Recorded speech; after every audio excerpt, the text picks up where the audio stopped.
আসসালামু আলাইকুম। আজকে আপনাদের সাথে শেয়ার করলাম কবুতরের দুটি বাচ্চা জবাই দিলাম।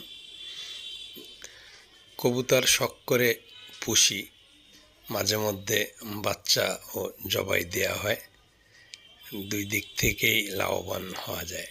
ন্যাচারালভাবে কবুতরের গোশ রোগীদের জন্য অনেক উপকার, তাই বিভিন্ন সময় লাগে এবং মনের শখও পূরণ হয়।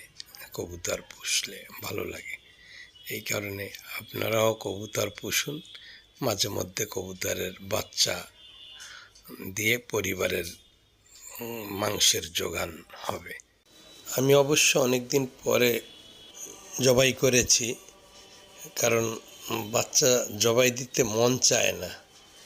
তারপরও মাঝে মধ্যে পরিবারের প্রয়োজনে জবাই দিতে হয়।